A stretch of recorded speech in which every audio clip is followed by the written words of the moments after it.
Nós te agradecemos, Pai, porque apesar, Senhor Deus, de podermos cantar com a alegria que Tu jamais falhou, tantas falhas, Deus, como nós falhamos. Se o Teu plano vai em frente, Senhor Pai, não é, Senhor Deus, por causa de homem algum. Deus, todos os homens que Tu escolheste, chamaste soberanamente para Ti, Senhor Pai, Deus, foi tão somente a Tua graça operando continuamente na vida, Senhor Pai, para que eles realmente, Senhor Pai, fossem esse alvo, Senhor Deus, que a graça jamais perde, porque neles mesmos, Senhor Pai, não havia, Senhor Deus, nada, Senhor Pai, que os mantivesse, Senhor Deus. A ideia tão estranha, a Tua palavra, Deus, de que depois que o homem é salvo, ele tem que se manter salvo, é tão sem sentido, Senhor Pai, porque nós não, Senhor Pai, se pudéssemos perder, Senhor Pai, o que Tu nos dá, nós perderíamos imediatamente. Não conseguiríamos manter nada, Senhor Pai, se a Tua graça, Senhor Pai, não mantivesse, mas nós temos recebido da Tua plenitude, graça sobre graça. E é o que nós precisamos nesta noite, da Tua graça, Deus. Cada apóstolo começava as suas cartas, Senhor Pai, oh Deus, com a graça, esteja com você. Se a graça não estivesse lá, todo aquele escrito, todo aquele zelo seria totalmente inútil, Deus. E depois se despedia dizendo que a graça iria com eles, porque se a graça não aplicar, Senhor Pai, a verdade, então tudo que é aprendido será um grande desperdício, Senhor Pai.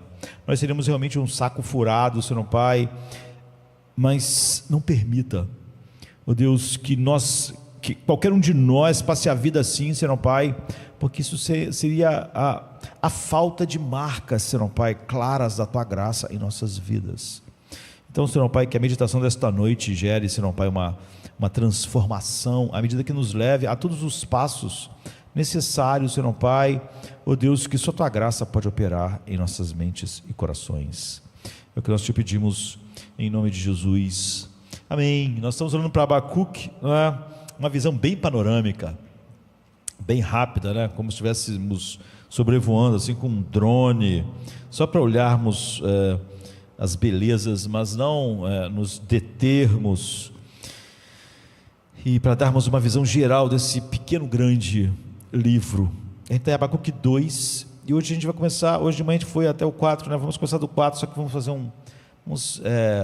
cobrir um espaço maior, porque ele está falando tudo de uma mesma coisa, não é? A Bíblia diz assim: Deus agora está falando, vejam o arrogante, o orgulhoso, seus desejos não são retos, mas o justo viverá pela fé. De fato, o vinho é enganoso, ele é arrogante e nunca descansa. Deus está falando sobre os babilônios, não é? Que é quem vai mandar sobre o povo de Israel, de Judá, né, na verdade, porque é tão ávido quanto a sepultura, e como a morte nunca se satisfaz, ele ajunta para si todas as nações e reúne todos os povos. Era o que os babilônios estavam fazendo. Não zombarão todos eles dele com ridículo escárnio, dizendo: ai daquele que acumula bens roubados e enriquece pela extorsão. Até quando isso continuará? Não se levantarão de repente os seus credores, não despertarão e o farão tremer. Então você se tornará vítima deles, porque você saqueou muitas nações, os povos que restaram o saquearão, pois você derramou o sangue humano, destruiu terras, cidades e todos os seus habitantes. Ai daquele que constrói seu reino com ganho injusto, para pôr seu ninho no lugar mais alto, para escapar das garras da ruína. Você tramou a ruína de muitos povos, envergonhando sua própria casa e perdendo sua vida. As pedras da parede clamarão, e as vigas da estrutura ecoarão isso. Ai daquele que constrói uma cidade com derramamento de sangue, estabelece uma cidade com crime. Não determinou o Senhor dos exércitos que o trabalho do povo é apenas combustível para o fogo, que as nações se exaurem em vão? Pois a terra se encherá do conhecimento da glória do Senhor, como as águas cobrem o mar. Ai daquele que dá bebida ao seu próximo, derramando-a do odre até que fiquem embriagados, para que possa contemplar seus corpos nus. você será cheio de vergonha em vez de glória. Agora é a sua vez, beba e exponha-se. A taça da mão direita do Senhor está chegando até você, e a desgraça vai cobrir a sua glória. A violência que você fez ao Líbano o esmagará, e a destruição dos animais o aterrorizará. Pois você derramou sangue humano, destruiu terra e cidades e todos os seus habitantes. De que valor é um ídolo, já que um homem o esculpiu, ou uma imagem que ensina mentiras? Pois aquele que a faz confia em sua própria criação. Ele faz ídolos que não podem falar. Ai daquele que diz à madeira, ganhe vida, ou a pedra sem vida, desperte. Pode ela dar orientação? Está coberta de ouro e prata, não há fôlego nela. Mas o Senhor está em seu santo templo, cale-se diante dele toda a terra. Então estamos tendo essa visão panorâmica de Abacuque, porque ele é um dos livros da Bíblia mais profundos e necessários para dias maus. Sabe quando Paulo diz para que você possa ficar firme no dia mau? Então um dos lugares onde isso é ensinado de maneira mais profunda é Abacuque. Paulo diz, portanto, tomai toda a armadura de Deus, para que possais resistir no dia mau, e havendo feito tudo, ficar firmes. Então, Abacuque é um desses tesouros da Bíblia, para isso ser verdade em nossas vidas, seja em momentos individuais, em que a tua vida particular está enfrentando dias maus, todos vão experimentar isso, ou às vezes um tempo mau que cobre toda a sociedade, de tal maneira que todos são afetados por isso, como nós temos experimentado em nossos dias, no Ocidente, a educação, todos os meios ensinando algo totalmente destrutivo, e colhendo o fruto disso, e de todas as formas. Eu estava dizendo hoje de manhã que depois da guerra, que morreu milhões, a Segunda Guerra Mundial, morreu mais milhões de fome, porque todas as estruturas que dão sustentabilidade à vida foram destruídas, e quando o inverno chegava, o inverno forte, não havia aquecimento, não havia alimento adequado, as pessoas continuaram morrendo. Então, se nós entendermos o livro de Abacuque, Deus está dizendo, você estará pronto para qualquer coisa. Abacuque no final vai estar pronto para qualquer coisa. Ele vai até dizer que está pronto para qualquer coisa, não só para resistir, mas para se alegrar. É o fim desse pequeno, grande livro, não é? Ou seja, você não vai ficar perdido num dia mau, não vai ficar na escuridão. Então nós estamos olhando cada sermão para aprender algumas coisas das muitas que nós estamos olhando, seria uma série grande, sobre como enfrentar tempos difíceis, especialmente aqui, tempos maus em nossa cultura, porque você vê, há sofrimentos pessoais enormes em tudo isso, mas a cultura toda é um tempo mau em si mesmo, tanto no povo de Deus, quanto na cultura em volta, e agora com essa sombra em toda a cultura daqueles dias que eram os babilônios.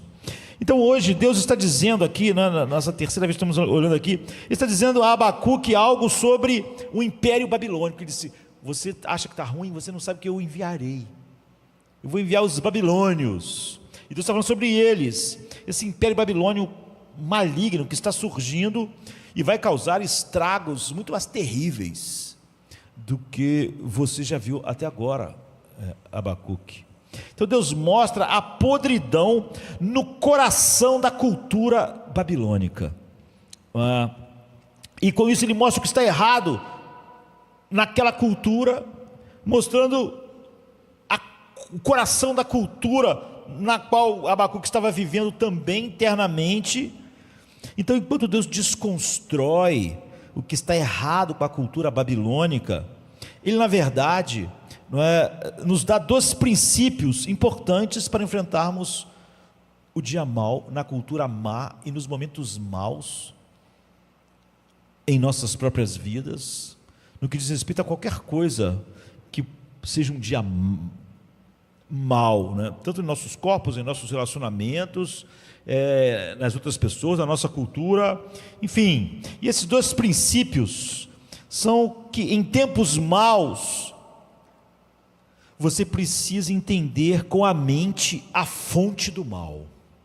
Se você não entende com a sua mente a fonte do mal, você não pode enfrentar e ser o que Deus disse que você pode ser e se tornar ainda mais, se você não consegue entender qual é a fonte do mal. Em segundo lugar, você precisa de uma consolação para o coração diante daquele mal. Então você precisa de uma mente que compreenda a fonte do mal, e você precisa de um coração que tem consolação diante daquele mal. Se você não tem essas duas coisas, você desmorona. Então, com a sua cabeça, você precisa entender a fonte do mal.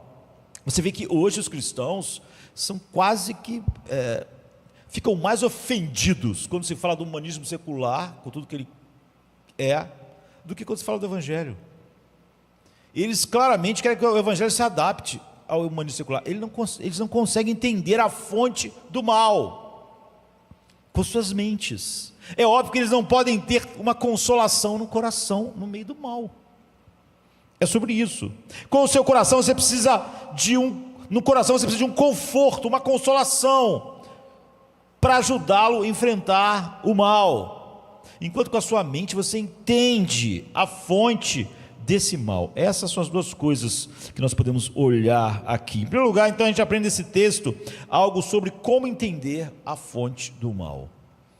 Então, durante o período de todas as crises e todos os problemas, os nossos dias, por exemplo, quando você olha os jornais, os editoriais, e hoje é bom, né, que a gente pode olhar não só os jornais no Brasil, você pode olhar o New York Times, o Wall Street Journal, você pode olhar os jornais de Londres, de Paris, você tem rapidamente uma visão geral, assim, mais do que antigamente, né, quando você não tinha tanto acesso, e você vê que todos eles estão tentando encontrar pessoas para culpar, porque os dias são maus. Todos estão querendo encontrar o grupo que é culpado. Em essência, o humanismo secular diz que quase todos os seus problemas você tem que encontrar quem é culpado. Você não é o culpado, é óbvio, né? Então, uma narrativa é que o problema, por exemplo, vão ser os empresários gananciosos.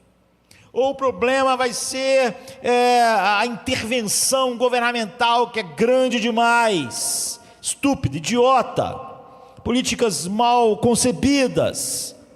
Então um está dizendo o seguinte: nós precisamos de mais regulamentação estatal, que é um inferno, né? E o outro diz: nós precisamos de mais desregular as coisas. Todos estão tentando encontrar pessoas diferentes para culpar, para poder dizer: olha, essa é a fonte do mal nos nossos dias, em nossa cultura, em nossa sociedade. As pessoas estão na igreja fazendo a mesma coisa: a fonte do mal é essa. Outras dizem: não, acho que a fonte do mal é aquela lá. Se a minha vida espiritual não é boa, então, sinceramente, a fonte do mal deve ser a igreja. A minha vida espiritual não está boa, deve ser o irmão, deve ser aqueles que não estão fazendo nada por mim. É assim. Então, há pessoas que vivem a vida inteira fraco, ela sempre acha que todo mundo está ajudando ela, ou seja, e ela vai ajudar quem? Mas ela acha que eu não posso ajudar nada porque eu sou fraco. Mas então ela devia pensar que o outro também era. Se ela acha que isso é uma boa desculpa, não é? Por que ela exige que os outros sejam fortes? Se o evangelho não é suficiente para ela, como é que ela está exigindo que o evangelho seja suficiente para os outros? É contraditório. Se eu digo para você, se você tem que crescer para você poder ajudar a mim, porque eu sou só uma ovelhinha fraca o tempo todo, você tem que ser uma ovelha mais forte. O outro pode dizer assim: por que eu tenho que ser uma ovelha mais forte? Por causa do evangelho. E por que você fica fraco a vida inteira? A Bíblia não permite que você faça isso. A Bíblia não é nem de longe tão simplista como o editorial dos jornais brasileiros, ou como eu mencionei, o New York Times, o Wall Street Journal. A Bíblia não é simplista como o humanismo secular, não é simplista como você, não é simplista como nós tendemos ser, de encontrar quem é o culpado. Financeiramente minha vida não está indo, quem é o culpado? Eu não sou culpado, quem é o culpado? O culpado deve ser alguém, o governo, o empresário, aquele, a escola, alguém é culpado. Eu não consigo, o evangelho não tem me transformado, quem é o culpado?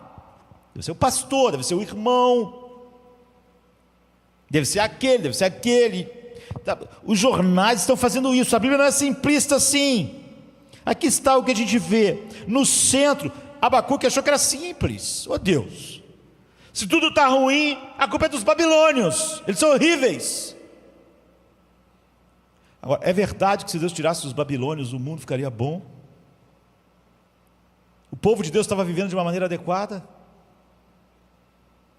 O próprio Abacuque não tinha dito que o povo estava tão ruim, e tudo tão ruim porque só havia corrupção, e ninguém estava se importando com Deus? No centro da denúncia da sociedade e cultura babilônica, e você vê que quem está fazendo essa denúncia agora é Deus, nós vemos todos os tipos de pecados que identificamos como um sinal de podridão, um sinal de maldade.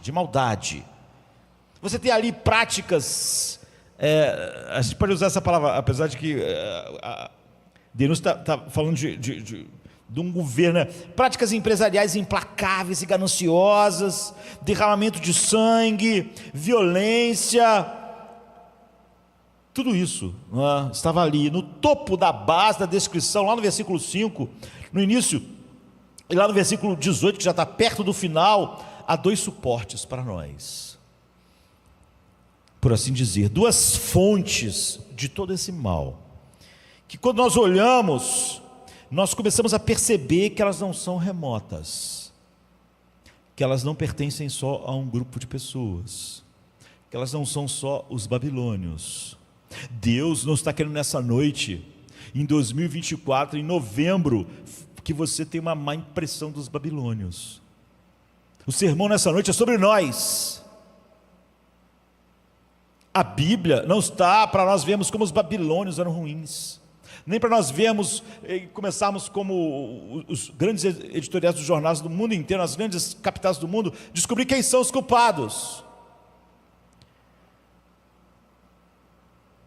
Quer dizer, é muito fácil ler isso, você diz, sim, os babilônios, eu estou lendo isso aqui, que Deus falou para Abacuque que realmente os babilônios eram horríveis, ainda bem que aquele império se foi. Muitas pessoas leem a Bíblia exatamente assim, passam o tempo todo vendo como os outros não estão vivendo o Evangelho, não estão amando, não estão ajudando ela, como a igreja está ruim, a igreja no mundo, a igreja no Brasil, a igreja no mundo, e ela vai identificando os culpados, quem não está fazendo as coisas. Como eu disse, a Bíblia não deixa você agir assim, o humanismo secular deixa. Aquela boa prática de Jonathan Edwards, leia a Bíblia contra você, é uma das coisas mais raras que existem. Escute um sermão contra você, porque é para isso que ele está sendo dito. Deus não está falando dos babilônios só para falar e bater um papo com Abacuque. Ele quer ensinar algo a Abacuque sobre Israel, sobre Judá, sobre o coração de Abacuque. E hoje, nem Abacuque está mais vivo, nem o Império Babilônio existe. Deus está falando conosco. E é por isso que o livro de Abacuque está aqui. Abacuque está sendo destruído, não em quão ruins os babilônios eram, porque Abacuque já achava os babilônios horríveis. Ele disse, eu estava orando porque estava tudo ruim, tu vais mandar os babilônios, eu acho eles piores ainda do que nós, horríveis.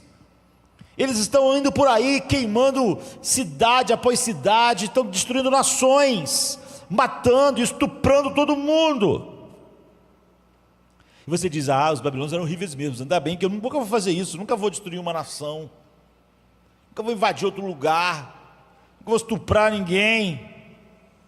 Os babilônios realmente eram um povo horrível. Bem, isso aí não tem nada a ver comigo, isso aí não sou eu. Se a gente faz isso, a gente não sabe ler a Bíblia, e nenhum livro da Bíblia tem nenhuma valia para nós. Se nós pararmos essa noite para ver como os babilônios eram ruins, como Abacuque não conseguia entender as coisas. Olhe para os suportes desse mal, as colunas, a fonte de todo esse mal. No versículo 5 a sociedade babilônica, aquele povo é arrogante, e eles nunca descansam, eles nunca estão satisfeitos com o que têm, eles vão de nação em nação, eles nunca acham que é bastante, eles nunca param, eles nunca dizem, tenho o suficiente. Eles são arrogantes, orgulhosos, eles nunca descansam, porque é tão ávido quanto a sepultura. Eles são como a morte, que nunca está satisfeita, quer mais. A morte nunca diz assim, já levei gente o suficiente, bicho o suficiente, vou dar uma parada. Deus compara então a sede demais dos babilônios, por causa do seu orgulho, a morte. Eles são famintos como a morte, eles nunca estão satisfeitos como a morte nunca está satisfeita. Eles nunca dizem, temos o bastante, é o suficiente. Não, estão sempre satisfeitos. Se eles são colocados numa posição, eles querem outra posição. Se eles têm uma quantidade de coisas, eles querem mais coisas. Se eles têm um cargo, eles querem outro cargo. Se eles têm um ministério, eles querem outro ministério. Então, eles vão continuar causando destruição. É isso que ele está falando dos babilônios. Ele é arrogante e nunca descansa, porque é tão ávido quanto a sepultura, e como a morte nunca se satisfaz. Ele ajunta para si todas as nações e reúne todos os povos. Ele já conquistou várias nações, mas eles estão satisfeitos. Os babilônios não, eles querem outra nação, por causa do seu ouro, por causa do seu dinheiro, por causa da glória. A razão pela qual a cultura babilônica está cheia de pessoas que estão tentando ganhar dinheiro, mais e mais riquezas e mais poder militar, em seu centro, Deus diz, é porque elas são orgulhosas, arrogantes e vazias. Eles acham que a próxima nação dará a glória que eles querem, eles vão se satisfazer, mas eles não se satisfazem. Eles nunca estão satisfeitos com a morte. Eles precisam, Deus diz, se cobrir de glória. Só que quando eles conquistam outra nação e ganham aquela glória não satisfaz eles, e eles querem mais glória. Eu estava escrevendo na internet que você vai conhecer uma pessoa quando ela não consegue o que ela quer. Quando ela consegue o que ela quer, você não conhece ela de verdade. Ela se aproxima de você, ela quer algo. No dia que ela não conseguir, é que você vai conhecer ela de verdade. Porque enquanto ela consegue o que quer, ela quer outra coisa e vai tentar aquela outra coisa. Quando ela não conseguiu o que quer, aí sim nós vamos ver quem a pessoa é. Deus está falando isso dos babilônios. No versículo 16 ele diz que os babilônios estavam tentando com todo o seu esforço acumular poder, riqueza, para se cobrir de glória e honra. Eles queriam ser ricos, queriam ter os palácios maiores, as roupas mais deslumbrantes, os cofres mais cheios de ouro, mandar em mais nações, em mais pessoas. Deus diz, para se cobrir de glória e honra. Eles têm uma fome como a morte, por glória, por honra. Eles querem que todos reconheçam que eles são os mais fortes, os mais capazes, os mais poderosos. Tempos atrás, a gente agora pode ler entrevistas muito antigas, rapidamente pesquisando na internet. Estava vendo lendo uma entrevista da Madonna nos anos 80. A Madonna agora é uma senhora, né? O que ela faz é ridículo. Mas não pense que nos anos 80, quando ela não tinha nem 30 anos, as razões eram diferentes. É a mesma coisa que está acontecendo agora. E é uma celebridade, mas lá no meio da década de 80, quando ela tinha 20 e poucos anos ainda, e não os 66 que tem hoje, né? Ela deu uma entrevista numa revista americana famosa, e ela admite na entrevista que realmente ela não se sentia como alguém especial. Isso com 20 e poucos anos, e já sendo a Madonna, famosa. Então ela disse na entrevista que ela estava tentando alcançar níveis cada vez mais altos de celebridade e fama. A gente viu teve um show agora aqui na cidade, né, com a Madonna, com 66 anos. Ela ainda está tentando isso. É isso que Deus estava dizendo dos babilônios. Eles são como a morte, eles querem glória e honra, e isso, como tudo que eles conseguem, não dá isso a eles não têm uma fome sem fim. E ela disse algo assim, com 20 e poucos anos, ela não vai dizer nada diferente agora: quando eu alcanço um novo nível de celebridade e fama e realização, por um breve período de tempo, eu me sinto uma pessoa especial, mas não dura, isso vai embora, então eu tenho que ir além, eu tenho que chocar mais, eu tenho que alcançar mais, eu tenho que ir mais e mais. Outro dia eu vi uma tenista, que já está também, assim, eu prefiro dar o exemplo das que ainda estão vivas, mas são já senhoras. Essa também tá a mesma idade, mais ou menos, está com 69 anos mais ou menos, uma tenista famosa americana, Chris Evert, e ela está no hall da fama do tênis. Ela foi uma das melhores que já existiram no tênis. Ela ganhou 18 títulos do Grande Slam, e mais títulos do Grande Slam de duplas. Ela ganhou uma fortuna. Você vê, uma é uma cantora, a outra é uma tenista. E ela não foi só boa, foi maravilhosa. Mas ela diz uma coisa engraçada. Ela diz assim: o que impulsionava ela a ser a melhor e a vencer ela disse: vencer me fazia eu me sentir bonita. É uma declaração incrível. Você pode olhar para ela quando ela agora é uma senhora, como eu disse, está com 69 anos. Mas ela era bonita, mas ela não se sentia. Ela disse que vencer é que fazia ela se sentir bonita, grande, digna. E aqui está o que isso significa. Elas são como os babilônios. Cada problema na igreja é porque são os babilônios. Cada problema na sociedade são os babilônios. O que impulsiona você ver um tenista é os babilônios. É a mesma coisa. O que está impulsionando uma cantora que é famosa há décadas, como Madonna, é a mesma coisa. Está satisfeita? Finalmente encontrou a satisfação? Não, está deprimido, porque agora não tem mais a beleza, mas quer continuar, então tem que fazer uma coisa mais chocante, talvez, porque não dura. Ela mesma disse, a razão pela qual os babilônios estavam queimando cidades era a mesma razão pela qual a Chris Evert queria ganhar a Grande Slam. É a mesma razão pela qual ela queria vencer os torneios de tênis sem parar. E a razão pela qual nós temos todo tipo de problemas na sociedade, nas nossas vidas, na igreja. A razão pela qual, naturalmente, o homem é impulsionado, seja jogando tênis, invadindo cidades e conquistando nações, ou cantando com a Madonna, ou sendo um esportista, ou bom, qualquer coisa, fazendo arte, é porque somos inseguros e não temos glória. Estamos nos esforçando muito para nos cobrir de glória. Como as coisas não nos dão glória, nós, quando temos algo, criamos um problema porque nós queremos outro algo. Deus está dizendo, os babilônios, eles são como a morte. Eles nunca estão satisfeitos. Eles já conquistaram, eles são um império, mas eles não param.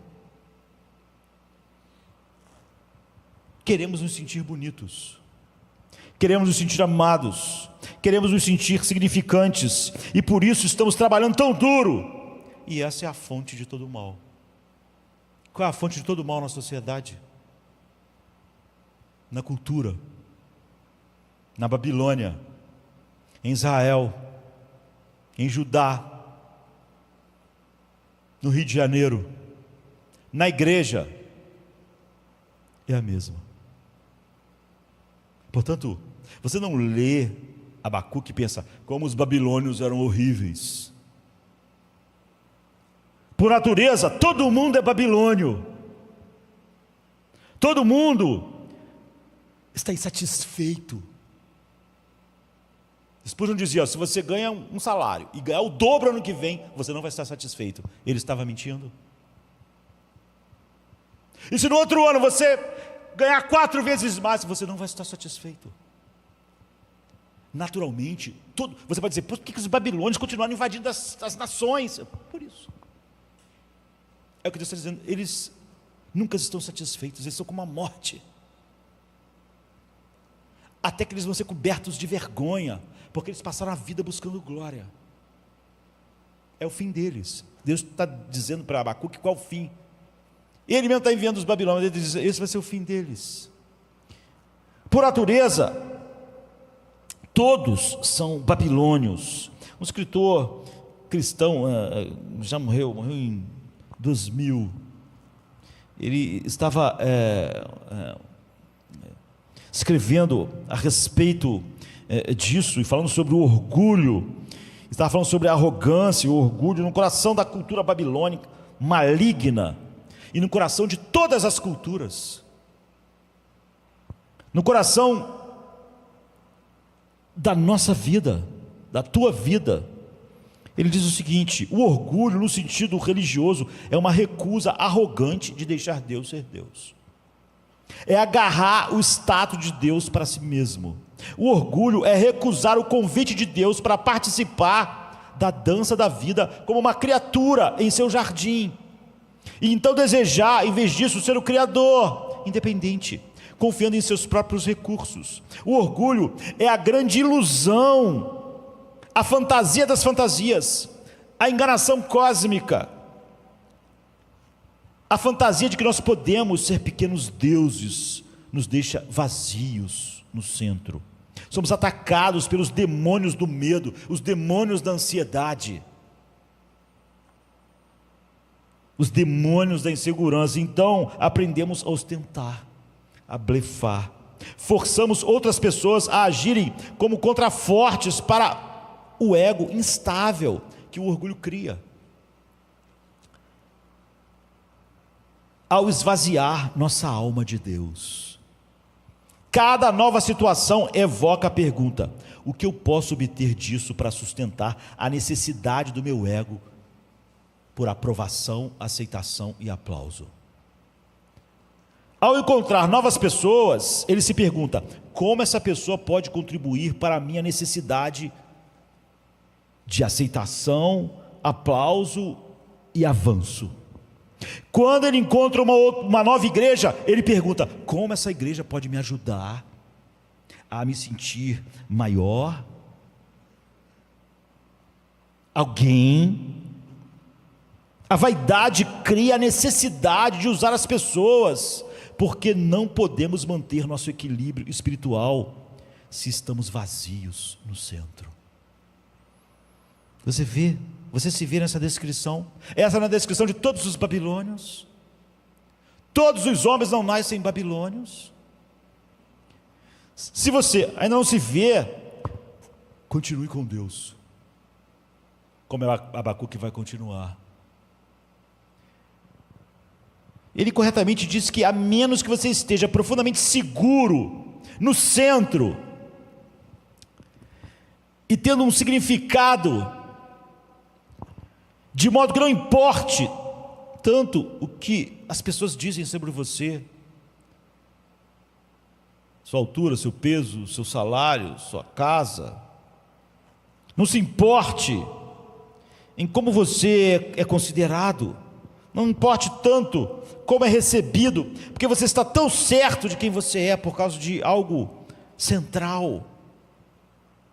Ninguém, a propósito, é assim naturalmente. Muitas pessoas vão dizer assim, não, eu sou assim, eu não me importo com o que as pessoas dizem. Não é verdade. Porque a pessoa é cheia de vitimismo, é cheia de reclamação, é cheia de críticas.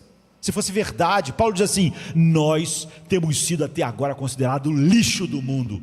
Você sente em Paulo vitimismo? Você sente nele uma pessoa com frágil, que qualquer esbarrão nele ele está arrasado? A vida espiritual dele depende realmente de todas as coisas? Ele realmente não mostra que quando ele diz, somos considerados o lixo do mundo, ele não está só falando como muitas pessoas dizem, não importa o que ninguém pensa, mas ela está ali infeliz. Tudo a incomoda, amarga, como não se importa? Paulo, quando está dizendo isso, quando ele diz, o meu homem exterior está se corrompendo, mas não me importo, porque o meu homem interior está se crescendo. Você vê que tudo na vida dele mostra que é verdade. Se você precisa disso, precisa que as pessoas digam coisas e façam coisas para que você se sinta realmente bem, então fatalmente você vai ter que usar as pessoas, e as pessoas mais legais são as que fizerem você se sentir assim. Você não está, você entra em cada relacionamento, em cada trabalho, em cada relação, na igreja, e você diz, quero estar nesse lugar, quero estar com essa pessoa, quero estar naquele trabalho, quero estar aqui, porque eles me fazem me sentir bem comigo mesmo. Não quero estar com pessoas porque elas não me fazem me sentir bem comigo mesmo. E elas não estão me impulsionando. Não estão me impulsionando. E eu sou como a morte. Eu tenho uma sede de glória como a morte. Deus usa essa metáfora, né? Então, você não pode. Todas as avaliações vão ser a respeito disso. Veja, esse orgulho que está na essência de todo o coração humano, que faz todo mundo babilônico, a parte da intervenção de Deus no Evangelho, é a fonte de todo o mal no mundo. Até mesmo dos babilônios perversos. Aquela cultura não era ganhar uma partida de tênis, nem ser um cantor famoso, era ser forte, dominar as nações, impor a cultura babilônica. Você se vê nisso? Então veja, em uma extremidade dessa lista, do que faz o babilônio, um babilônio, não é o orgulho. Na outra extremidade, no versículo 18, 19, está a idolatria, que é o que Deus disse. Então, qualquer vida e qualquer cultura que não seja baseada na glória e na graça de Deus, será baseada num ídolo, que é o quê? É o que eu acho que vai me dar mais glória. Se eu acredito, como a Madonna estava dizendo, como a Cris estava dizendo, que isso vai me fazer sentir bonita, eu dependo daquilo, senão eu vou me sentir feio. Aquilo é um ídolo.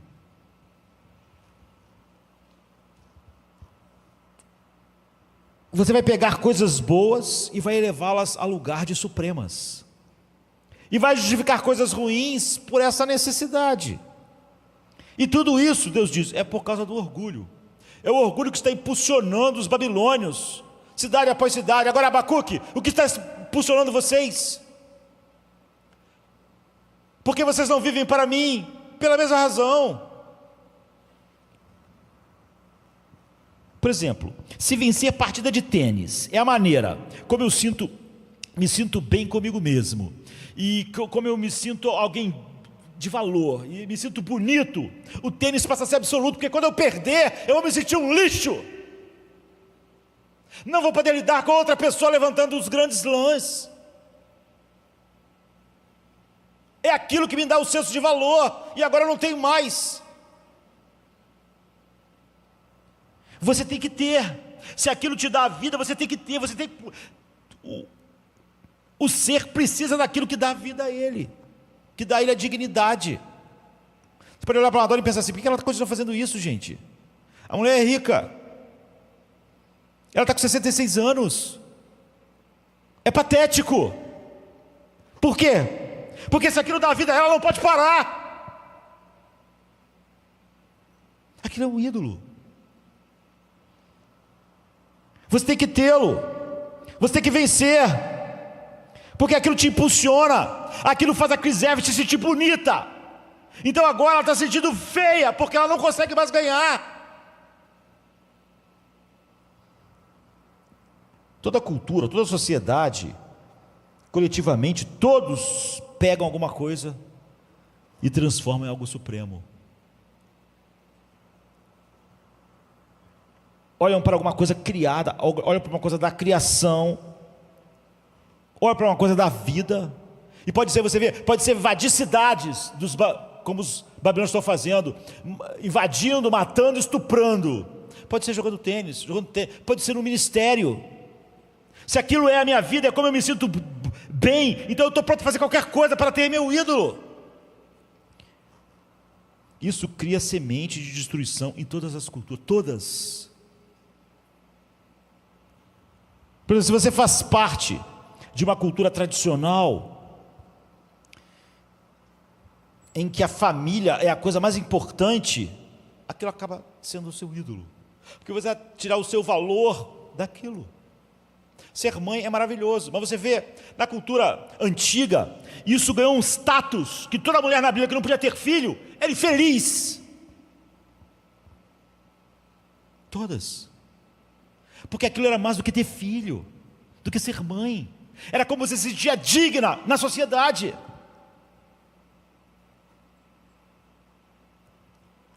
Raquel vai dizer para Jacó, me dê filhos, ou então eu não posso viver. E ele diz, chega uma hora que ele diz, por acaso eu sou Deus para te dar filhos? Como assim? Era mais, a maternidade é maravilhosa. Você vê na Bíblia, na vida das pessoas que não têm filhos, não é maravilhoso, é um ídolo. Elas têm aquilo, ou morrem, ou murcham. Já os babilônios iam conquistar a próxima cidade. Não é diferente. Ou ganhar uma partida de tênis, ou as próximas músicas lançadas e o próximo show do artista, como a Madonna estava falando. Nessas culturas, você vai chamar, você pode chamar de conservador, está valorizando a família, mas quando a família vira isso, ela é a mesma coisa. Agora, se você vem para uma cultura como a nossa, individualista, as pessoas estão prontas a matar quantos filhos forem necessários, contanto que aquilo não atrapalhe minha carreira. As pessoas estão prontas a fazer esse tipo de coisa. Por que o aborto é quase um culto? Por isso, porque é um ídolo. E o que atrapalha o meu ídolo, o que vai me dar vida, mesmo que seja um bebê, tem que morrer. Se eu achar que uma igreja está me atrapalhando, então aquela igreja é um problema. Se eu achar que o irmão está me atrapalhando, é isso que Deus quer que Abacuque veja. Você vê, Abacuque, o que está acontecendo em Judá não é diferente dos babilônios. Eles são mais fortes e eles tiram a glória deles em conquistar as nações. Mas vocês estão fazendo a mesma coisa, todos.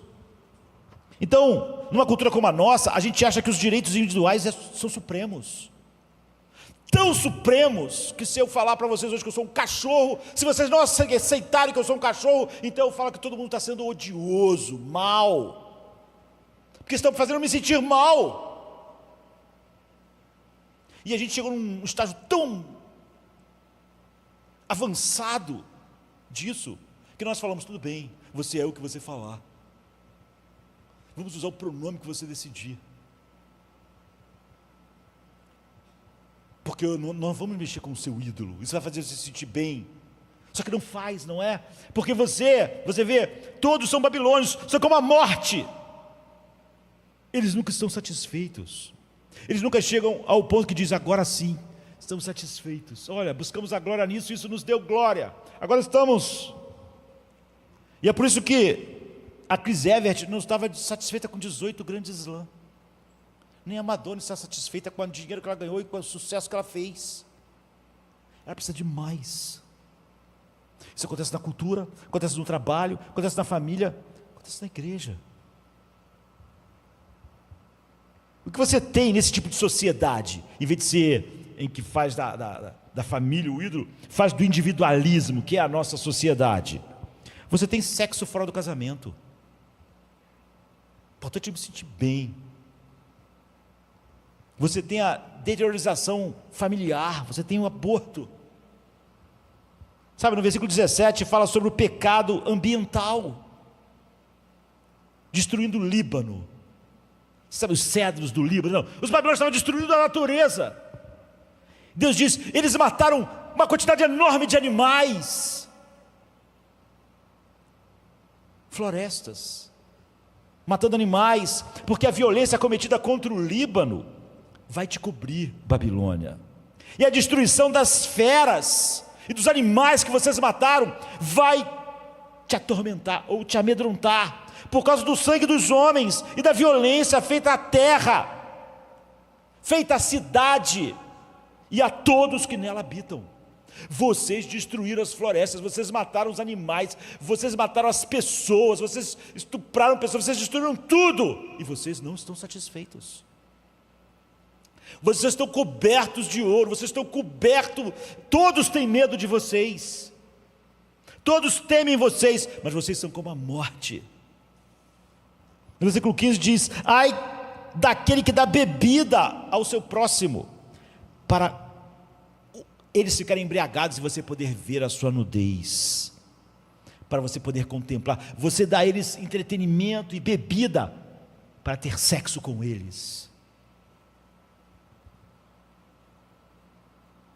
Ou seja, você embebeda alguém, você tem uma intenção, mas você se sente bem, não é? Você é o quê? Você é alguém incrível, não é? Então você vê que há pessoas que vão dizer assim, não, prejudicar o meio ambiente é errado, florestas, os animais, mas essa mesma pessoa que diz assim, não, sexo fora do casamento é ótimo, não é errado, você vê, é porque o ídolo dela está um lugar errado, então faz ela se sente melhor do que o outro, e acha que o outro é culpado, porque o outro não está consciente da importância do planeta, e ela, porque o Deus dela é individualista, ela acha que o sexo e qualquer depravação sexual é ótimo, e se você falar sobre isso, então você é péssimo. Só a Bíblia diz, tudo é pecado. Abacuque, é horrível os babilônios, é horrível eles derrubarem as florestas do Líbano, é horrível a quantidade de animais que eles mataram, é horrível o estupro, é horrível todos os pecados que o orgulho está provocando em Judá, é horrível, Abacuque, tudo é pecado. Eu não sou como vocês que escolhem o pecado que vocês não estão cometendo para se sentirem melhor. Há uma fonte, o orgulho e a busca de glória, ou seja, de eu me sentir bem através de algo que eu acho que vai me dar isso, faz eu ficar faminto como a morte. Então eu preciso de um salário maior, e maior, e maior, e eu preciso de uma casa maior, eu preciso de um carro melhor, eu preciso de um cargo melhor, eu preciso de um trabalho melhor, eu preciso de um ministério melhor. Eu nunca estou satisfeito, e eu vou causando o quê? Destruição. Destruição no meu trabalho, destruição no meu lar, destruição na igreja, destruição em todo lugar, porque isso são os babilônios, Abacuque. Eles estão em todos os lugares, e é com isso que eu vou lidar. Veja, culturas conservadoras e liberais têm seu conjunto de pecados, mas ele diz, o mundo está ruim por causa deles lá. Se eles fossem como nós, não é verdade. Era como se a Cris Evans estivesse dizendo, o mundo é ruim porque de gente igual a Madonna na arte, e a Madonna dissesse, não, o mundo é ruim porque as pessoas querem lá no esporte, elas nunca estão satisfeitas. Veja, Todas essas coisas são baseadas no orgulho em ídolos, é o que Deus está dizendo. Porque são baseadas em fazer ou de algo maravilhoso, como eu falei, a maternidade ou a família, a coisa final, que vai me fazer me sentir bonito, ou o tênis, ou a arte, ou vai justificar qualquer coisa, porque eu acho que o individualismo meu e as minhas capacidades é que vão, e qualquer coisa que estiver no caminho disso, eu vou dar um jeito. Você nunca viu um médico falar assim, você está esperando um feto? Você já viu alguém falar isso para você? Algum médico, olha, o exame aqui, ó, tu está esperando um feto. Ninguém diz isso. Diz o quê? Você está esperando um neném. Você está esperando um filho. Até você querer matar. Aí você vai dizer, ó, o feto não é a vida. Não é mais neném. Ninguém, em nenhum lugar diz que você está esperando um feto. Você está esperando um filho. Você está esperando um neném. Mas você não vai dizer assim, vamos matar o neném? Então tem que ser um feto. Nós temos que mudar o nome. Deus está dizendo, você acha que isso é diferente? Você é horrorizado com a cultura babilônica? Você acha que é outra coisa que está impulsionando a sua cultura? Ou você mesmo? Você acha que você não está nunca satisfeito com o seu salário por causa de quê? Pela mesma coisa que os babilônicos nunca estavam satisfeitos com o próximo país que eles conquistavam. Essa é a razão pela qual, esse é o primeiro ponto, e importante, toda vez que tempos maus aparecem, todo mundo quer encontrar um bode expiatório. Abacuque queria encontrar. Toda vez que você tem uma época má na sua vida, pode ser financeira, pode ser em relacionamentos, pode ser espiritual, todo mundo quer encontrar um bode expiatório, alguém que vai ser o culpado. Todo mundo quer culpar alguém, todo mundo quer dizer, aqueles malvados lá, eu faço sexo fora do casamento, mas eu tenho cuidado com o meio ambiente. Pior aquele pessoal lá que não cuida do meio ambiente. Agora, o que eu faço com o meu corpo? O problema é meu. Você vê? O mundo está ruim porque o pessoal que não cuida da natureza. Se você entender seu próprio orgulho, seu próprio coração, e se entender que cada cultura, liberal, conservadora, capitalista, socialista, tradicional, individualista, tem dentro de si ídolos e sementes para destruição, você não vai mais entrar nesse jogo. E é por isso que o livro de Abacuque está na Bíblia. Alexander Solzhenitsyn ganhou um prêmio Nobel, né? Ele ficou preso em gulags, né? Ele foi na época da União Soviética perseguido, ele era de lá, né? E em 1970 ele ganhou o prêmio Nobel de Literatura pelo seu livro famoso Arquipélago Gulag, né? Ele experimentou, viu quanta nação lá foi destruída pelo socialismo aquele tempo todo. Ele foi oprimido pelos comunistas. E quando você lê o livro dele, você fica surpreso, porque ele tem uma visão bíblica e cristã muito mais profunda do que a maioria dos cristãos mesmo hoje. Ele diz assim: então, que o leitor que espera que este livro seja um relato político, feche suas capas agora mesmo. Se ao menos fosse tudo tão simples assim. Se ao menos houvesse pessoas más em algum lugar, insidiosamente cometendo atos maus, e fosse necessário apenas separá-las do resto de nós e destruí-las, então nossos problemas seriam resolvidos. Mas ele diz uma das frases mais famosas, não é? Mas a linha que divide o bem e o mal corta o coração de todos os seres humanos. Essa é uma declaração tremendamente famosa, né? A linha que divide o bem e o mal corta o coração de todos os seres humanos. Ele diz: confrontados com o abismo no qual estamos prestes a lançar aqueles que nos fizeram mal, e ele ficou preso, perdeu tudo para um regime totalitário. Paramos mudos, afinal é apenas por causa do modo como as coisas aconteceram que eles foram os carrascos e nós não fomos. E isso é uma compreensão profundamente cristã. Ele diz: a linha que divide o bem e o mal, ou seja, o orgulho, vem de todo o coração humano. A idolatria está na raiz da cultura humana. É por isso que os babilônios fizeram o que eles fizeram. É por isso que a Madonna falou o que disse, a Chris Evert. É por isso que as pessoas estão lutando com a morte sem nunca estar satisfeito no trabalho. É por isso que as pessoas não estão satisfeitas com o seu casamento, nem com a sua casa, nem com o seu emprego, nem na igreja, mesmo que a verdade esteja, ele não está satisfeito, nunca é por causa da verdade de Deus. Mas vamos combinar, no Brasil há uma quantidade enorme de cristãos saindo de igreja para outras igrejas, para outra igreja. Só que quase ninguém está interessado na verdade, então por que troca? Sai de uma horrível para uma pior. Sai de um engano para outro engano. Então por que saiu? Não é tudo engano? Quase tudo não abandonou a Bíblia, está pregando o humanismo secular. Para que eu vou deixar de ouvir o humanismo secular ali para ouvir ali? Por quê? Por causa de outra coisa, é óbvio, não é? O que estava incomodando não era a falta da palavra de Deus. Então, em cada cultura, algumas coisas são idolatradas e outras são demonizadas. Certamente havia essa diferença entre os babilônios e os judeus. A gente diz, isso vai nos salvar. Os romanos não pensavam como os fariseus, mas é o orgulho que fazia eles determinar o que era mais importante. Aqueles são maus, eles estão nos prejudicando. O cristianismo diz, o pecado é o mal, Abacuque. O pecado é o mal em Judá, o pecado é o mal em Israel, e o pecado é o mal na Babilônia. É o pecado. Se você achar que não é o pecado, você vai achar que você está fora do gancho. Você quer saber a fonte do mal em todos os tempos maus?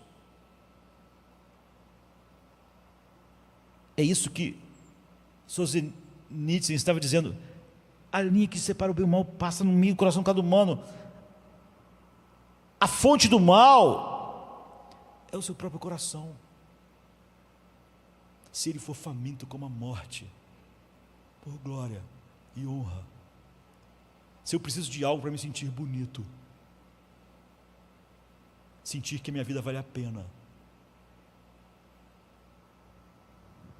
está infectando todos os homens, sem o Evangelho. Todos são babilônios. Então alguém pegar a Bíblia e ficar apontando o dia inteiro, ou pegar um sermão para as outras pessoas, para outros povos, para outras coisas, é a mais profunda cegueira. Porque é óbvio que isso é o orgulho. Minha vida está infeliz, está amarga, e o culpado são os outros, é alguém. Os babilônios estavam insatisfeitos, eles podiam contar o quê? Nós fomos também aprisionados no passado, ninguém nos respeitava, agora a gente está dominando tudo. Eles tinham uma razão. Os babilônios teriam sua desculpa, Judá estava culpando os babilônios. Para você começar a dizer, essas são as pessoas mais, aquelas são as pessoas mais, aquele é o problema, e você não enxergar que o problema é o pecado. E como ele disse, a linha que separa o bem e o mal está passando no coração, no meio do coração de todo homem, você está sendo parte do problema e não da solução. Quando você na igreja diz que o problema é aquele, o problema é aquilo, o problema é aquilo, e você não consegue se enxergar, você é parte do problema, você não é parte da solução. Não é. Deus está dizendo isso para Abacuque. Você acha que o que você está falando é parte da solução? Vocês são parte do problema, Abacuque. Eu estou lidando com tudo isso. Não estou aqui com vocês contra os babilônios. Eu estou lidando no coração de vocês com o mal que está nos babilônios. O incrível que Solzhenitsyn, ele diz, quando você está prestes a jogar seu carrasco no abismo, por causa do que eles fizeram, se você tem essa cosmovisão cristã, você entende, não é? Que as sementes que fizeram dele um carrasco estão no meu coração, as mesmas, e é somente a graça de Deus que fez você não ser um carrasco, é somente a graça que fez você não estar do outro lado. A gente corre para dizer somente pela graça, agora teve a reforma, somente pela graça. Mas sempre que a gente acha que alguma coisa boa em nós nos faz diferente das outras pessoas, e não a graça. Se a gente soubesse que é a graça, então no centro do coração não estaria mais essa fome como a morte. Você entende o quão crucial é quando você está em tempos maus, não encontrar quem está fazendo os tempos maus. A questão não é essa. O dia mau, quem é o culpado? Quem é o responsável? Corta a cabeça deles. Não faça isso. Na Alemanha, tudo estava dando errado nos anos 20, na cultura alemã. Estava naufragando. É miséria, dificuldade. E como os Estados Unidos disse depois, não é? A linha que separa entre o bem e o mal passa no meio do coração de todo ser humano. Não importa qual a cultura. Era a cultura mais culta, talvez da história. As mesmas sementes do coração dos babilônios estavam lá. Não importa qual ser humano. Há orgulho. A gente sempre diz que o que a gente fez é porque é por causa de outra pessoa, mas não é verdade. As pessoas fizeram todas essas coisas com Cristo.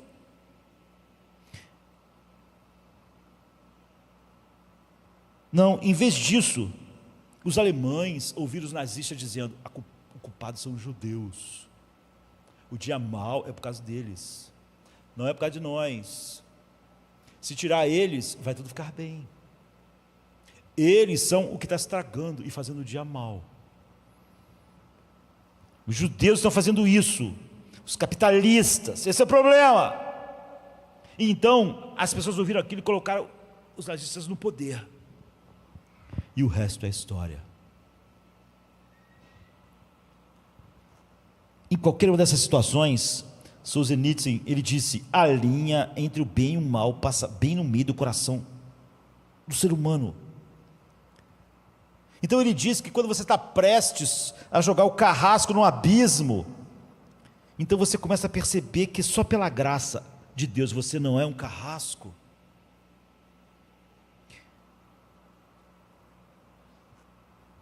As pessoas já me disseram assim: se você acreditar que tem a verdade, pessoas que não gostam do Evangelho, né?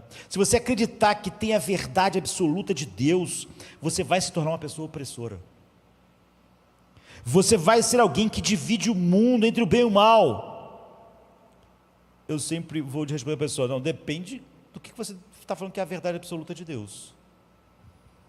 Se é o Evangelho, então você saberá que o problema é o pecado. E que o próprio Deus teve que ser esmagado por causa dele. Se a verdade absoluta é a verdade de Deus, você nunca tira você da...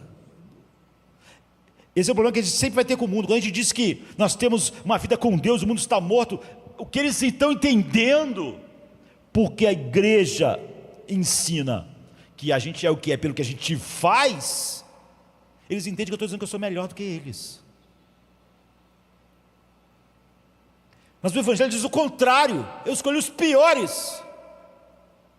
Se a gente não deixar o Evangelho muito claro e dizer que nós somos santos porque nós fizemos as escolhas certas, nós usamos nosso grande livre-arbítrio, nós fizemos isso, fizemos aquilo, as pessoas pensam que esses caras se acham melhores, eles acham que merecem o céu e eu o inferno.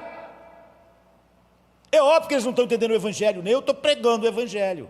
Eles dizem: essa verdade absoluta aí divide as pessoas, faz você uma pessoa... Não, quando a verdade é o Evangelho, e a verdade absoluta de Deus é o Evangelho, bota todo mundo no gancho. Todo mundo pecou, todo mundo está destituído, ninguém está sendo salvo porque fez nada. Todos merecem a mesma coisa, todos são babilônios. Eu digo para a pessoa: não é verdade que você está dizendo que se você tiver uma verdade absoluta, você for alguém ortodoxo, você vai ser... Não é verdade. Porque você sabe então que é só a graça de Deus que te fez diferente, como Paulo diz. Quem te fez diferente? Não foi a graça? Se a verdade absoluta é essa, é a morte da raiz do orgulho. E nem eu busco mais encontrar quem eu sou fazendo qualquer coisa. Os babilônios ficaram satisfeitos, finalmente eles tiveram uma autoestima elevada e pensaram, estamos bem? Não, eles tinham que ter a outra relação, eles eram como a morte. A Madonna diz, não, eu consigo, mas aí aquilo dura pouco. Eu tenho que ter de novo, eu tenho que ter mais, senão eu me sinto um lixo, pior do que eu sentia antes. Eu ganhei um grande slam, também eu me senti muito bem durante um tempo, mas depois eu comecei a me sentir mal. Se eu não ganhasse outro grande slam, eu ia me sentir um fracasso. Em segundo lugar, você precisa de um conforto. Você precisa identificar o mal com a sua mente. Só nisso eu acabei gastando muito tempo, né? Você precisa identificar qual é o mal com a sua mente, para você lidar com o dia mal. Senão você vai achar que realmente você vai procurar os malvados e o dia mal vai acabar. Em segundo lugar, você precisa de um conforto para o seu coração. Há 2 versículos maravilhosos no meio de toda essa escuridão aqui. Estão matando, destruindo, estuprando, matando as pessoas, derramando sangue, destruir a floresta do Líbano, matar os animais, tudo está errado aqui. Mas no meio dessa descrição, há 2 versículos maravilhosos, não é? No meio desse morte, julgamento e ira e derramamento de sangue. Então de repente no versículo 14 e 20 tem flashes no meio dessa escuridão que Deus está descrevendo para Abacuque. Isso é maravilhoso na palavra de Deus, não é? Isso sempre nos surpreende. Então você está lendo e de repente, mas o Senhor está no seu santo templo. De repente, mas o conhecimento da glória do Senhor encherá a terra como as águas cobrem o mar. É um flash na escuridão. Como eu disse, o 14 diz, porque a terra se encherá do conhecimento da glória do Senhor como as águas cobrem o mar. É isso que eu estou fazendo, Abacuque. Ou então lá no 20, mas o Senhor está no seu santo templo, cale-se a terra. Não é os babilônios, cale-se todos. É assim que a esperança funciona, queridos. Se você entender a esperança nesses 2 versículos, mesmo em sua escuridão, você pode enfrentar o dia mau. A esperança penúltima que você tem em todos os tempos maus é o versículo 20. É que apesar dos babilônios, apesar de Judá, apesar de Israel, o Senhor está no seu santo templo, cale-se diante dele toda a terra. O que eles fazem é o seguinte: não importa quão ruins os babilônios sejam, e quão ruim vocês em Judá sejam, o meu plano vai ser exatamente o que eu determinei que ele seja. Eu vou salvar por graça soberana, eu vou fazer justiça. Os babilônios não podem impedir, nem vocês, ninguém pode me impedir. Isso é um grande problema para vocês. O que está dizendo? O Senhor está no seu santo templo, cale-se toda a terra. Ele está dizendo, eu sou soberano, eu estou no comando. Os babilônios não estão fora de controle, Abacuque. Não importa o quão caótico esteja, a terra vai se encher da minha glória, como as águas cobrem o mar. Jacó devia ser o portador da semente messiânica. Era a promessa para o seu avô. Deus disse, através de você, Abraão, eu vou salvar o mundo. Agora, me diga, quanto a família de Abraão ajudou? Eles só eram um problema. Isaac, Jacó. Você não pode dizer assim, está vendo? Eles eram os bons, porque você vê que eles ajudaram, fizeram tudo certo, eles fizeram tudo errado. Ele estragou tudo. Por exemplo, Jacó, ele mentiu para o seu pai, tentou roubar a bênção, por quê, né? Um babilônio. Tentando se disfarçar de Esaú, para que ele pudesse receber a primogenitura, e quando Esaú descobriu, queria matá-lo. E Jacó bagunçou a vida toda. Parecia que isso ia dar na semente messiânica. Ele estava ajudando Deus, o plano de Deus. Ele teve que fugir porque Esaú queria matá-lo. E ele nunca mais viu a mãe dele. Ele vai ficar décadas sem ver seu pai. Ele perdeu a sua herança física, né? Que bagunça, Jacó. Você atrapalhou tudo. Ficou longe. Mas ele foi a semente messiânica a si mesmo. Sabe? Cristo veio através dele. Você diria que a vida de Jacó é um plano B? Que Deus falou, puxa, eu queria salvar o mundo para a família de Abraão, mas a família de Abraão é impossível. Eles estão fazendo tudo errado o tempo todo. Vou ter que ir para outro plano. Não. Deus não diz, tudo bem que ele mentiu, que ele enganou seu pai, roubou seu irmão, fugiu. Não, as consequências vão acompanhar ele a vida toda. Mas eu vou fazer exatamente o que eu disse. Claro que não, foi uma bagunça. Ele nunca deveria ter feito isso. Mas você vê, o Senhor está no seu santo templo, cale-se toda a terra. É por isso que Paulo disse, se Deus, você vai ser diferente, quem te fez diferente? Não é o Deus que está no seu santo templo? Você ajudou em quê? Você era um problema, você é parte do problema, não era a solução. Por um lado, você pode realmente estragar sua vida, suas decisões contam, consequências tristes acontecem, mas Deus nunca muda o seu plano. Deus não tem nenhum plano B, Ele só tem um plano.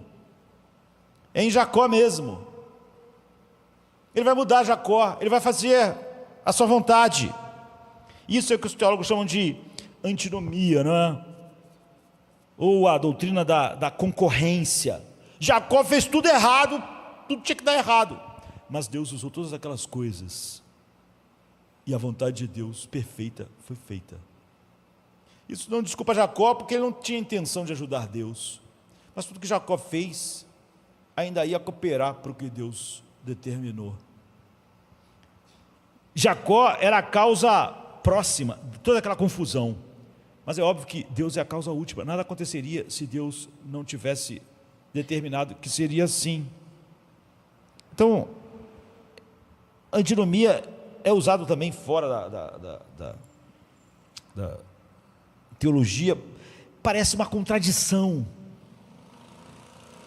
mas na verdade é só uma aparente contradição. Uma das antinomias clássicas é a luz, porque às vezes a luz se comporta como uma onda, e às vezes ela se comporta como uma partícula, e a física diz que isso é impossível. Partículas e ondas não são a mesma coisa. Então, como a luz pode ser onda e partícula, como a horas ela age como partícula, ora como onda, a nossa resposta não sabemos. É uma contradição? É para a nossa ideia, porque a gente tinha dito que partícula é partícula e onda é onda, e uma coisa não podia ser as duas coisas, mas parece que a luz está contradizendo o que a gente está dizendo. A luz parece uma contradição, mas é óbvio que ela não é uma contradição. É óbvio que eu não estou conseguindo entender ainda tudo sobre partícula e onda.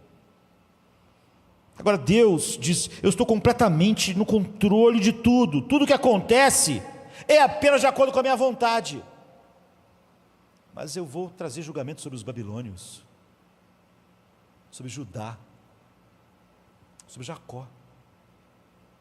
Mas nem os babilônios, nem Judá, nem os irmãos de José, nada vai impedir o que eu estou fazendo, vai cooperar com o que eu estou fazendo. E nós temos uma tendência de dizer, se Deus está no controle de tudo, então o que a gente faz não tem valor. Você vê? É como a luz, que é partícula e onda, você acha isso, você é a causa próxima, e vai sofrer as consequências. Deus é a causa última. Os babilônios não podiam ser uma grande nação, um grande império, se Deus não quisesse que eles fossem. Mas ainda assim, Deus está dizendo para Abacuque, eles buscam glória e vão ganhar desonra. Deus diz assim em Isaías, não temas, eu te escolhi. Não é maravilhoso? Ele diz, não temas porque você me escolheu. Eu te escolhi, eu tenho direito.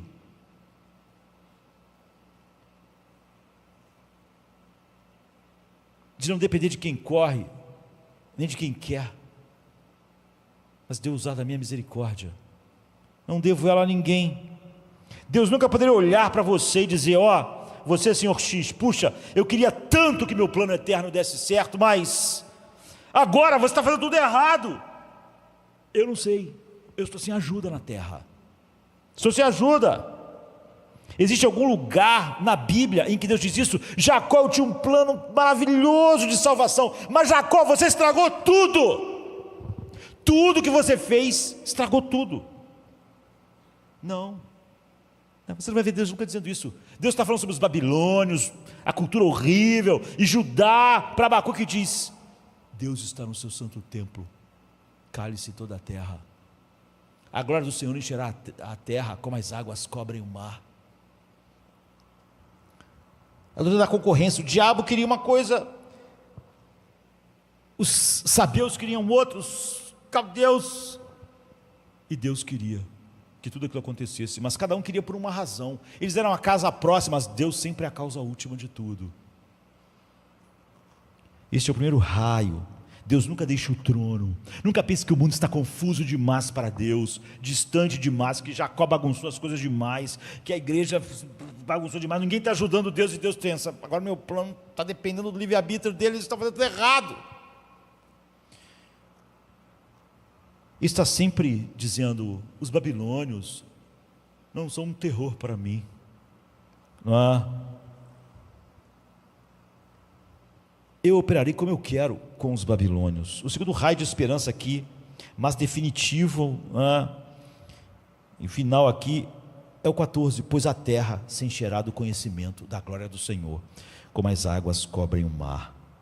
Quero que você saiba a razão pela qual estamos vazios por dentro. A Cris, Evert, a Madonna, os babilônios. A razão por qual os homens e as culturas são como a morte, sempre querem mais. A razão pela qual usamos as pessoas para reforçar nossa autoimagem. Usamos coisas boas, como eu estava falando, a maternidade, ou a família, ou o ministério. A razão pela qual estamos tentando vencer a qualquer custo, ou ser excelentes, ou ganhar mais dinheiro, é porque estamos famintos de glória. Você sabe, os babilônios estavam famintos por glória, e é por isso que eles invadiam as nações. Estavam tentando obter honra. Bem, a única glória que realmente pode satisfazer o coração é a beleza de Deus, a honra de Deus, o aplauso de Deus. Fazer o aplauso de Deus é quando Deus diz assim: esse é o meu filho amado, em quem tenho prazer. Você vê, ele está aplaudindo. Isso me satisfaz, isso me alegra. Você sabe, como Madonna disse, quando todos estão de pé aplaudindo uma performance incrível, eu me sinto especial por um breve momento, mas é breve, porque você realmente está procurando a glória de Deus, a honra de Deus, o amor de Deus, mas essas coisas não tem. É por isso que o orgulho que deixa, é o que criou esse vazio, ele deixa você faminto como a morte. Os babilônios, Deus diz, eles são famintos como a morte, eles nunca vão parar até ser destruídos, nunca eles vão falar: conquistamos nações suficientes. Isso nos diz que um dia você ou se vestirá disso, ou o fim é o inferno.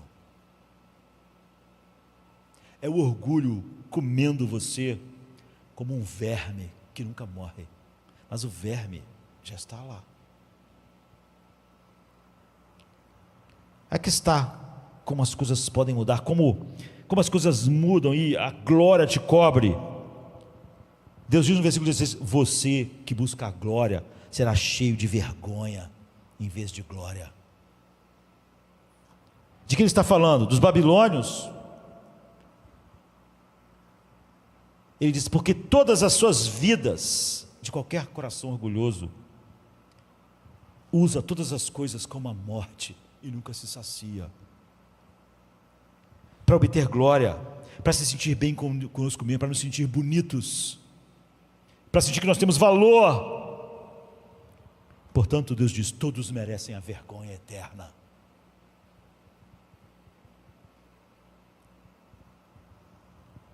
Merecemos o oposto do que buscamos. Merecemos o oposto da glória. Por isso que diz: todos foram destituídos da glória de Deus. esses buscadores de glória, pelo vazio que o orgulho criou neles. Portanto, merecemos o oposto. Ninguém merece a glória que só Deus tem. Todos estão destituídos dela. Todos são babilônios. O que merecemos? O cálice da ira de Deus. Merecemos beber esse cálice. Você merece a desgraça, a vergonha. O versículo 16 não pode ser lido por um cristão sem pensar em alguém mais. Deus diz assim: para todo coração orgulhoso serás farto de ignomínia em lugar de honra, que você busca, não é? Beba tu também, e ser como um incircunciso, o cálice da mão direita do Senhor voltará a ti. A ignomínia cairá sobre a tua glória, e você vai ter que beber o cálice. Filipenses 2 diz que Jesus se esvaziou da sua glória. O único que tem toda a glória. Ele esvaziou-se a si mesmo. Que caminho diferente, não é? E ele foi para a cruz. Hebreus 12 diz: fixem seus olhos, foi como nós começamos o culto hoje, em Jesus, o autor e consumador da nossa fé, o qual, pela alegria que lhe foi proposta, suportou a cruz, em vez de agarrar a glória, desprezou a vergonha. A execução mais ignominiosa e vergonhosa possível era a cruz, mas Jesus bebeu o cálice da mão de Deus. O cálice que Deus diz nesse texto: você irá beber o cálice da vergonha. Lembra o cálice do Pai no jardim do Getsemane? Cristo se esvaziou da sua glória até o limite máximo e foi coberto com a vergonha final, o abandono final de Deus, a única glória que existe. Os babilônios, e você e eu, tentamos desesperadamente conseguir glória. Jesus se esvaziou-se da sua glória e viveu uma vida oposta. Ele não estava buscando a sua glória nos outros, seu valor nos outros, se sentir alguém nos outros, se sentir bonito nos outros. Ele já tinha isso. Ele tomou a vergonha que nós merecemos. Ele tomou o cálice da infâmia. Deus diz, o cálice da ignomínia das minhas mãos, para que quando você realmente seja salvo pelo Evangelho, o Pai cubra você com a glória que você não merece, por causa da vergonha que Ele tomou. Só assim alguém deixa de ser um babilônio.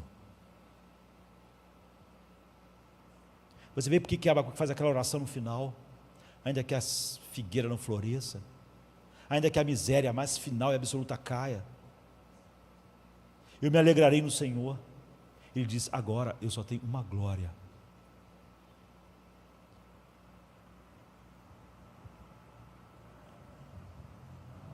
Só o Evangelho lida com isso. Enquanto nós tentamos encontrar o problema da minha vida espiritual nas pessoas, na igreja, o problema do mundo mal em alguém, em alguma parte da sociedade, eu só sou parte do problema. Eu sequer enxergo a solução de Deus. Nós, um verdadeiro cristão, como eu disse para a pessoa e para outras pessoas que dizem o mesmo, a verdade vai fazer você assim, alguém que entendeu o Evangelho, nós não culpamos os babilônios. Se nos sentimos um lixo, porque as pessoas não estão nos aplaudindo, não culpamos os outros. Nós sabemos por que eu estou buscando isso. Não culpamos o Babilônio. Abacuque aprendeu isso. Os babilônios não eram piores que o povo de Judá. E devemos, ao mesmo tempo, ter toda a esperança do mundo, porque o Evangelho nos humilha de nosso orgulho, mas nos cobre de glória.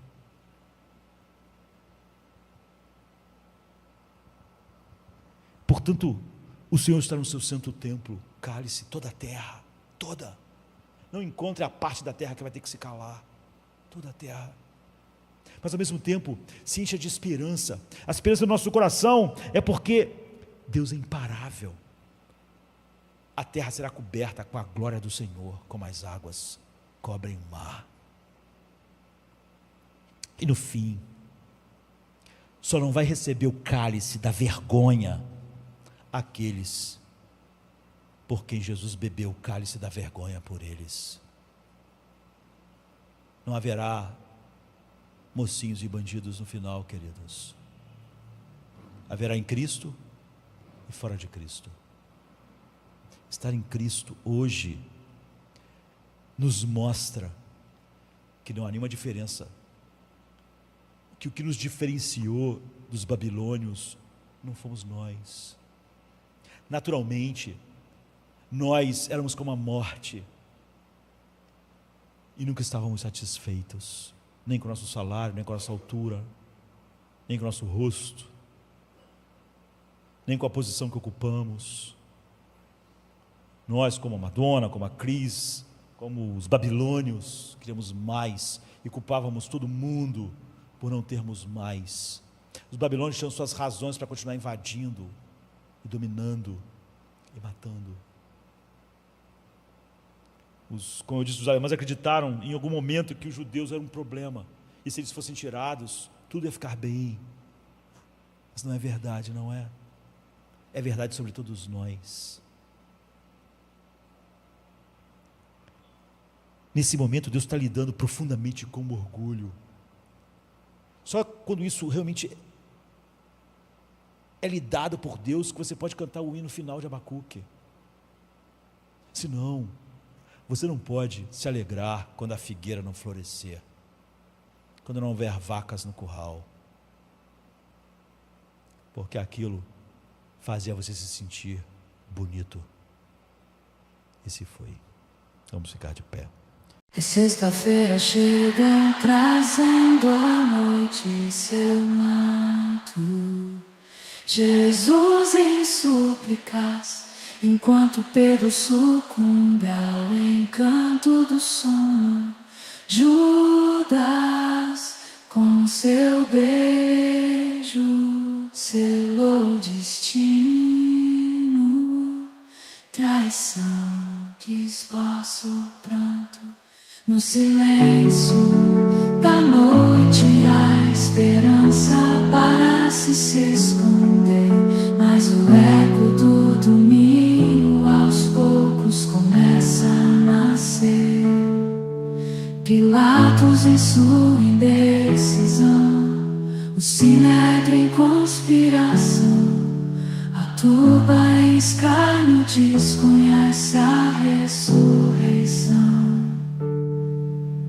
Discípulos fugitivos, corações partidos, Maria em lágrimas, Pedro nega, o galo canta, anunciando amanhã que tarda.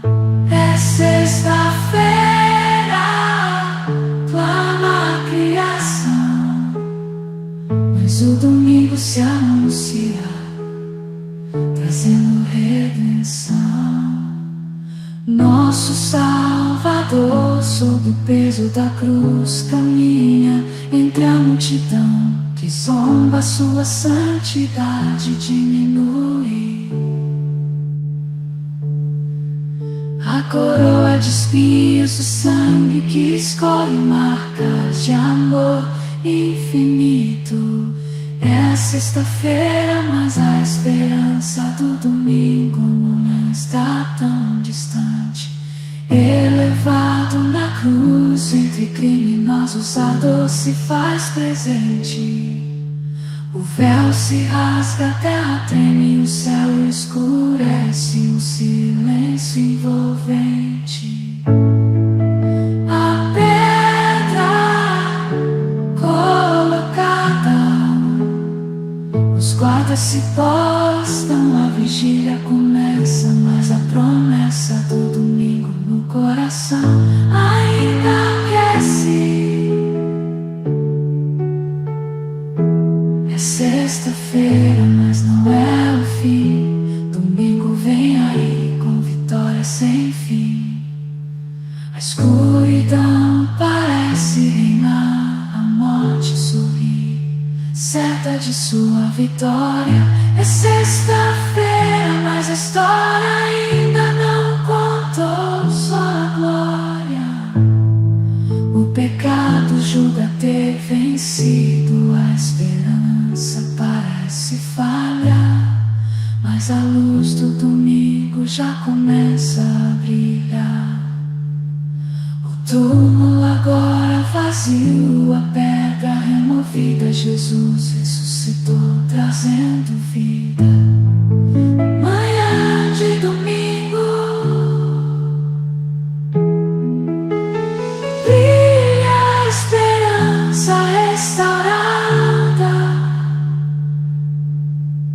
A morte foi vencida, a redenção proclamada. É sexta-feira, mas a alegria vem com o amanhecer. Domingo já chegou, ensinando-nos a renascer. Nosso Salvador, sob o peso da cruz, caminha entre a multidão que zomba, sua santidade diminui. A coroa de espinhos, o sangue